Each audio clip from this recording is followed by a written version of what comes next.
स्वागत है आपका हमारी इस खास पेशकश में। माफी चाहूंगा, आपका अभिवादन करने के लिए हाथ बाहर नहीं निकाल पा रहा हूं। वजह है कड़कड़ाती ठंड। अभी आपने रिपोर्ट में देखा, पहाड़ों से जो ठंड चल रही है, सर्दी चल रही है, उसने दिल्ली में और आसपास के इलाकों में किस तरह का घना कोहरा, जिससे सूरज की आंख मिचौली यानी कि सूरज देवता के दर्शन नहीं होना, ये भी एक बड़ी वजह है कि ठंड लगातार बढ़ती जा रही है। मैं कौन, पहचान नहीं पा रहे हैं आप अपने नजदीक के किसी भी शख्स को नहीं पहचान पाएंगे अगर दिल्ली आसपास के इलाके या ऐसी जगहों पर रहते हैं जहां सर्दी का ये आलम है। वजह इसी तरह पैक होकर रहना पड़ता है जनाब। मैं प्रवीण तिवारी और इस खास पेशकश में हम बात करने वाले हैं कि किस तरह से दिल्ली में आज मौसम का सबसे ठंडा दिन रहा है, आसपास के इलाकों में किस तरह की सर्दी पड़ रही है। अपने तमाम सहयोगियों से जानने की कोशिश करेंगे और पूरी उम्मीद है इसी तरह पैक होंगे वो भी, जिस तरह मैं हूं और यहाँ पर तमाम जितने मेरे सहयोगी मौजूद हैं वो भी इसी तरह से पैक है। इस सर्दी से लड़ने का इसके अलावा और कोई इलाज है भी नहीं, क्योंकि कोहरे ने मचाया है कोहराम। दिल्ली में तापमान सामान्य से 6 डिग्री कम रहा है। अधिकतम तापमान 12 डिग्री सेल्सियस, न्यूनतम तापमान 8 डिग्री सेल्सियस। आप अंदाजा लगा सकते हैं हड्डियों तक को जमा देने वाली सर्दी इस वक्त दिल्ली और आसपास के इलाकों में पड़ रही है। उस पर घना कोहरा, कोहरे की वजह से ट्रैफिक जैम और बहुत धीमी रफ्तार में गाड़ियों का चलना, ये तमाम परेशानियां तो है।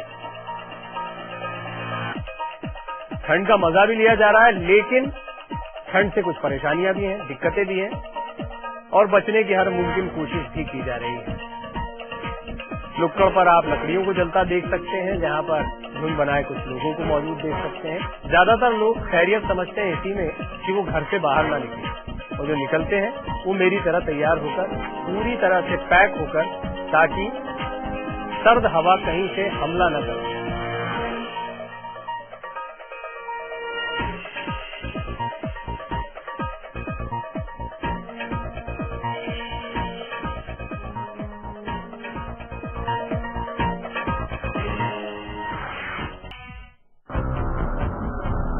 राजधानी दिल्ली समेत पूरा उत्तर भारत ठंड से कांप रहा है। पहाड़ों पर लगातार हो रही बर्फबारी और वहां से चलने वाली बर्फीली हवाओं ने मैदानी इलाकों का पारा गिरा दिया है। दिल्ली समेत कई प्रमुख महानगरों का तापमान न्यूनतम स्तर से नीचे गिर चुका है। ठंड की वजह से कई राज्यों में स्कूलों को बंद कर दिया गया है। लोगों की दिक्कतें सिर्फ ठंड ने ही नहीं बल्कि कोहरे ने भी बढ़ा रखी है। रात में सड़कों पर इस कदर घना कोहरा होता है कि चंद मीटर दूर तक की चीजों को देखना भी बेहद मुश्किल हो जाता है। सड़कों पर चल रही 4 पहिया वाहनों की जलती हुई लाइट भी बिल्कुल मंद नजर आती है।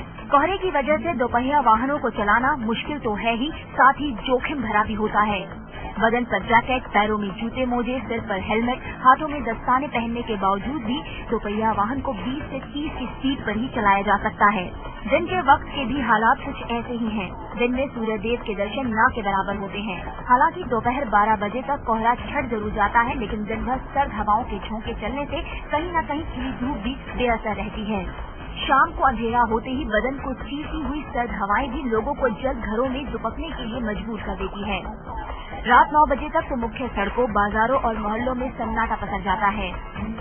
सर्दी और कोहरे की वजह से सुबह सुबह स्कूल जाने वाले बच्चे खासे परेशान होते हैं। अप डाउन करने वाले नौकरी पेशा लोग भी परेशान हो रहे हैं। साथ ही बसें और ट्रेनें भी निर्धारित समय से लेट हो रही हैं, जिसकी वजह से मुसाफिर बेहाल हैं। Bureau report, live India. Delhi के हाल का अंदाजा आप लगा सकते हैं। आपने रिपोर्ट भी देखी है, आप मुझे भी देख रहे हैं। थोड़ा सा आसपास चलते हैं, थोड़ा सा दूर चलते हैं। मध्य प्रदेश में क्या हाल है सर्दी का, क्योंकि यहाँ भी शीतलहर की वजह से जबरदस्त सर्दी पड़ रही है। और साथ ही साथ पटना में क्या हालचाल है, बिहार में क्या हालचाल है, इन दोनों जगहों का हालचाल जानने के लिए चलते हैं। भोपाल से मेरे सहयोगी भारत शास्त्री मौजूद होंगे, जो आपको बताएंगे कि और देख रहे हैं आपकी भारत किस तरह से, मैंने कहा था मेरे तमाम सहयोगी भी आपको पैक मिलेंगे, उसी तरह से भारत भी सर्दी से लड़ने की तैयारी में दिखाई दे रहे हैं तैनात। और पटना से हमारे साथ अमित कुमार हैं। अमित, मुझे लग रहा है आपको ज्यादा ठंड लग रही है वहाँ। ये आपकी जो धूजन है उससे अंदाजा लगाया जा सकता है कि किस तरह से सेहरन हो रही है। मैंने जरूरत जी जी प्रवीण, मैंने जुर्रत की है ठंड से लड़ने के लिए, चूंकि मैंने वो पहचान बताने की कोशिश की थी और मैंने कुछ जोखिम बड़ा ले लिया कुछ ठंड से लड़ाई लड़ने की, और मैंने मफलर को अपने कार में नहीं लपेटा। इसका खामियाजा भुगत रहे हैं प्रवीण। अब साहब आजीविका है अमित, करना तो पड़ेगा हम लोगों का काम है, अब ये करना पड़ेगा। लेकिन थोड़ा सा दूर चलते हैं, मुझे लगता है उतनी सीरन नहीं हो रही है भोपाल में, या फिर भारत ऐसी ही ठंड पड़ रही है जैसी दिल्ली या पटना में, कुछ अंदाजा दर्शक खुद महसूस करके लगा पा रहे होंगे या अभी हमारी हालत देखकर लगा पा रहे होंगे? देखिए प्रवीण, अगर भोपाल की बात करें तो ये तो कहा जा सकता है कि उतनी सर्दी दिल्ली और पटना के कंपैरिजन में तो नहीं है, लेकिन यहाँ की अगर हम बात करें सर्दी की तो 8-9 डिग्री टेम्परेचर होता है। लेकिन अगर हम परसों रात की बात करें तो वो सबसे ठंडी रात थी, जहाँ पे 6.2 डिग्री तक टेम्परेचर चला गया था। अगर हम आज आपको दिखाना चाहें तो मैं आपको अपने पीछे दिखाऊंगा। अभी बहुत ज्यादा समय नहीं हुआ है और अभी समय के पहले ही लोगों ने अलाव जलाना शुरू कर दिया है। आप देख सकते हैं कि अभी शाम 7 बजे का समय हो रहा है। ये नजारा पहले 12-1 बजे रात को देखने को मिलता था, जो अभी से देखने को मिल रहा है। कल नगर निगम, कई मध्य प्रदेश की नगर निगम है जिन्होंने कंबल बांटे हैं कल गरीबों को, और अभी तक मध्य प्रदेश की बात करें तो 7-8 मौतें भी ठंड से हो चुकी हैं। फिर भी कह सकते हैं कि हम लोग अभी अपने हाथ बाहर निकाल सकते हैं प्रवीण, दिल्ली जैसी हालत हम लोगों की नहीं है। लेकिन मुझे लग रहा है कि यहाँ से बुरी हालत हो रही है पटना में, क्योंकि अमित जैसा बता रहे थे कि खमियाजा तक भुगतना पड़ रहा है उनको इस वक्त। वो तो आप क्या महसूस कर रहे हैं, वो एहसास अगर शब्दों में बयां कर पाए तो अमित समझ पाए हम कि पटना में इस वक्त कैसी ठंड पड़ रही है।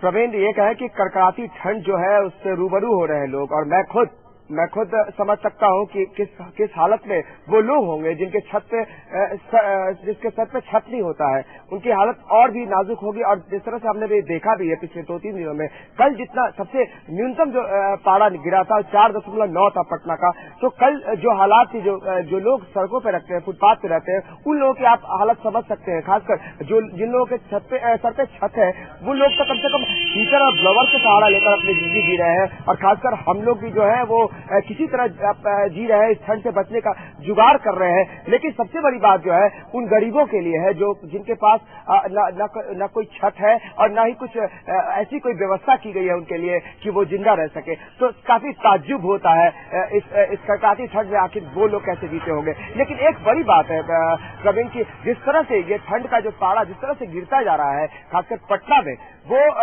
पिछले 5-10 साल के बीच में जो मौसम विभाग ने कहा है वो और गिरता ही जाएगा, और जिस तरह से कल न्यूनतम पारा गिरा था उससे और ज्यादा खराब होने वाला है। क्योंकि हिमालय की तरह से जो हवाएं चल रही है, जिस तरह से पछुआ हवा जो चल रही है, वो काफी नुकसान कर रहा है पटना वासियों को, और ये जो ठंड है वो लोगों को झेलने पर मजबूर कर रहा है।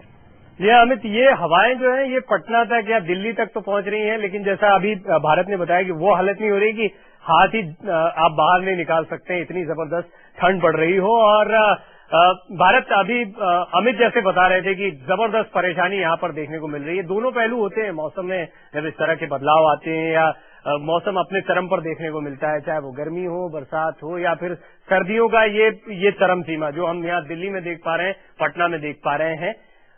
क्या इसको एंजॉय भी कर रहे हैं लोग? एंजॉय भी कर पाते हैं सर्दियों को? आपका अपना अनुभव, इन सर्दियों को आप एंजॉय कर पाते हैं? देखिए, अगर मेरे से बात करें तो प्रवीण साहब, कहा जा सकता है कि सबसे अच्छा मौसम है, सबसे खुशनुमा मौसम होता है। ठंड जो होती है कम से कम बीमारियां बहुत कम होती हैं। बारिश में आप बात करें, गर्मी में बात करें तो बीमारियां बहुत होती हैं, लेकिन ठंड कह सकते हैं कि अगर आप स्वस्थ हैं, सुंदर हैं, तो सबसे अच्छा नजारा इसी वक्त खुशनुमा माहौल देखने को मिलता है। अगर मैं बात करूं आपको पचमढ़ी की, तो इस वक्त पचमढ़ी की जो हालत है वो 1-2 डिग्री के आसपास वहां का टेम्परेचर है। पूरी झील जो है वो बर्फ की तरह बर्फ से, तो कहें टूरिस्ट सैलानियों के लिए बहुत अच्छा मौसम है।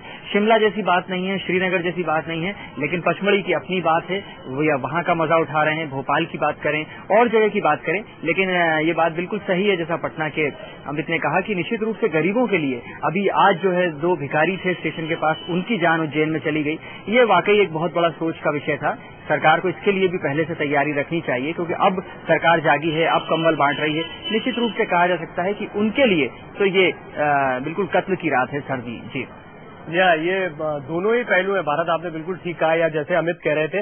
बहरहाल आप दोनों से बातचीत जारी रखेंगे और बात करेंगे उस शहर की जिसकी सर्दी पर कई गाने भी बन जाते हैं। बॉलीवुड को बड़ी प्रिय है दिल्ली की सर्दी, जहां पे मैं मौजूद हूं।